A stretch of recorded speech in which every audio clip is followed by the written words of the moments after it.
Chapter 2. Dwell therein. My God, I heard this day that none doth build a stately habitation, but he that means to dwell therein. What house more stately hath there been, or can be, than is man, to whose creation all things are in decay?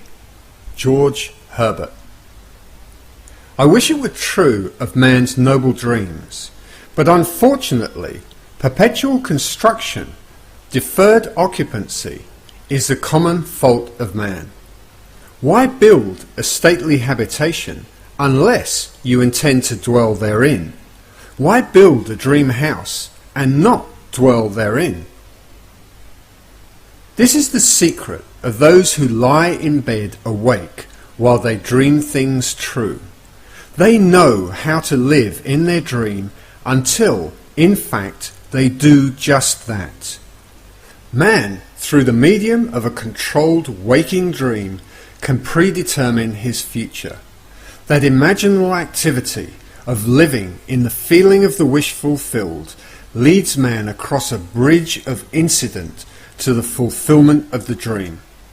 If we live in the dream, thinking from it and not of it, then the creative power of imagining will answer our adventurous fancy, and the wish fulfilled will break in upon us and take us unawares. Man is all imagination. Therefore man must be where he is in imagination, for his imagination is himself. To realize that imagination is not something tied to the senses, or enclosed within the spatial boundary of the body, is most important. Although man moves about in space by movement of his physical body, he need not be so restricted. He can move by a change in what he is aware of. However real the scene on which sight rests, man can gaze on one never before witnessed. He can always remove the mountain if it upsets his concept of what life ought to be. This ability to mentally move from things as they are to things as they ought to be is one of the most important discoveries that man can make. It reveals man as a centre of imagining, with powers of intervention which enable him to alter the course of observed events, moving from success to success through a series of mental transformations of nature, of others, and himself. For many years, a doctor and his wife dreamed about their stately habitation, but not until they imaginatively lived in it did they manifest it. Here is their story. Some 15 years ago, Mrs. M and I purchased a lot on which we built a 2-story building housing our office and living area. We left ample space on the lot for an apartment building if and when our finances would permit. All those years we were busy paying off our mortgage, and at the end of that time had no money for the additional building we still desired so much. It was true that we had an ample savings account which meant security for our business, but to use any part of it for a new building would jeopardize that security. But now your teaching awakened a new concept, boldly telling us we could have what we most desired through the controlled use of our imagination, and that realizing a desire was made more convincing without money. We decided to put it to the test and to forget about money and concentrate our attention on the thing we desired most in this world, the new apartment building. With this principle in mind, we mentally constructed the new building as we wanted it, actually drawing physical plans so we could better formulate our mental picture of the completed structure. Never forgetting to think from the end, in our case, the completed occupied building, We took many imaginative trips through our apartment house, renting the units to imaginary tenants, examining in detail every room and enjoying the feeling of pride as friends offered congratulations on the unique planning. We brought into our imaginal scene one friend in particular. I shall call her Mrs. X, a lady we had not seen for some time, as she had given us up socially, believing us a bit peculiar in our new way of thinking. In our imaginal scene, we took her through the building and asked her how she liked it. Hearing her voice distinctly, we had her reply, "Doctor, I think it is beautiful." One day, while talking together of our new building, my wife mentioned a contractor who had constructed several apartment houses in our neighbourhood. We knew of him only by the name that appeared on signs adjacent to buildings under construction, but realising that if we were living in the end, we would not be looking for a contractor, we promptly forgot this angle. Continuing these periods of daily imagining for several weeks, we both felt we were now fused with our desire and had successfully been living in the end. One day a stranger entered our office and identified himself as the contractor whose name my wife had mentioned weeks before. In an apologetic manner he said, "I don't know why I stopped here. I normally don't go to see people, but rather people come to see me." He explained that he passed our office often and had wondered why there wasn't an apartment building on the corner lot. We assured him we would like very much to have such a building there, but that we had no money to put into the project, not even the few $100s it would take for plans. Our negative response did not faze him, and seemingly compelled, he began to figure and devise ways and means to carry out the job, unasked and unencouraged by us. Forgetting this incident, we were quite startled when a few days later this man called, informing us that plans were completed and that the proposed building would cost us $30,000. We thanked him politely and did absolutely nothing. We knew we'd been living imaginatively in the end of a completed building, and that imagination would assemble that building perfectly without any outside assistance from us. So we were not surprised when the contractor called again the next day to say he had found a set of blueprints in his files that fitted our needs perfectly, with a few alterations. This, we were informed, would save us the architect's fee for new plans. We thanked him again and still did nothing. Logical thinkers would insist that such negative response from prospective customers would completely end the matter. Instead, 2 days later, the contractor again called with the news that he'd located a finance company willing to cover the necessary loan with the exception of a few $1,000s. It sounds incredible, but we still did nothing. For, remember, to us, this building was completed and rented, and in our imagination we had not put one penny into its construction. The balance of this tale reads like a sequel to Alice in Wonderland, for the contractor came to our office the next day and said, as though presenting us with a gift, "You people are going to have that new building anyway. I've decided to finance the balance of the loan myself. If this is agreeable, I'll have my lawyer draw up the papers and you can pay me back out of the net profits from rentals." This time we did do something. We signed the papers and construction began immediately.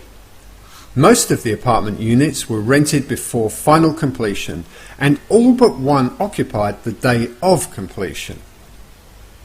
We were so thrilled by the seemingly miraculous events of the past few months that for a while we didn't understand this seeming flaw in our imaginal picture. But knowing what we had already accomplished through the power of imagining, we immediately conceived another imaginal scene, and in it this time instead of showing the party through the unit and hearing the words "we'll take it," we ourselves, in imagination, visited tenants who had already moved in that apartment. We allowed them to show us through the rooms and heard their pleased and satisfied comments. 3 days later, that apartment was rented. Our original imaginary drama had objectified itself in every detail save one, and that one became a reality when 1 month later our friend Mrs. X surprised us with a long overdue visit, expressing her desire to see our new building. Gladly, we took her through, and at the end of the tour heard her speak the line we had heard in our imagination so many weeks before, as with emphasis on each word she said, "Doctor, I think it is beautiful." Our dream of 15 years was realized, and we know now that it could have been realized any time within those 15 years if we had known the secret of imagining and how to live in the end of desire. But now it was realized. Our one big desire was objectified, and we did not put 1 penny of our own money into it. Dr. M. Through the medium of a dream, a controlled waking dream, the doctor and his wife created reality. They learned how to live in their dream house, as in fact now they do. Although help seemingly came from without, the course of events was ultimately determined by the imaginal activity of the doctor and his wife. The participants were drawn into their imaginal drama because it was dramatically necessary that they should be. Their imaginal structure demanded it. All things by a law divine in one another's being mingle. The following story illustrates the way in which a lady prepared her stately habitation by imaginatively sleeping in it or dwelling therein. A few months ago, my husband decided to place our home on the market. The main object for the move, which we had discussed many times, was to find a home large enough for the 2 of us, my mother and my aunt, in addition to 10 cats, 3 dogs and 1 parakeet. Believe it or not, the contemplated move was my husband's idea, as he loved my mother and aunt and said, "I was at their house most of the time anyway, so why not live together and pay 1 tax bill?" I liked the idea tremendously, but I knew that this new home would have to be something very special in size, location and arrangement, as I insisted on privacy for all concerned. So at the moment I was undecided whether to sell our present home or not, but I didn't argue, as I knew quite well from past experience with imagining that our house would never sell until I stopped sleeping in it. 2 months and 4 or 5 real estate brokers later, my husband had given up on the sale of our house, and so had the brokers. At this point, I had convinced myself I now wanted the change. So, for 4 nights in my imagination, I went to sleep in the kind of home I would like to own. On the 5th day, my husband had an appointment at a friend's home, and while there, he met a stranger who just happened to be looking for a house in the hills. He was, of course, brought swiftly back to see our house, which he walked through once and said, "I'll buy it." This didn't make us very popular with the brokers, but that was all right with me, as I was happy to keep the broker's commission in the family. We moved within 10 days and stayed with my mother while looking for our new home. We listed our requirements with every estate agent on the Sunset Strip only, because I wouldn't move out of the area, and each one of them, without exception, informed us we were both mad.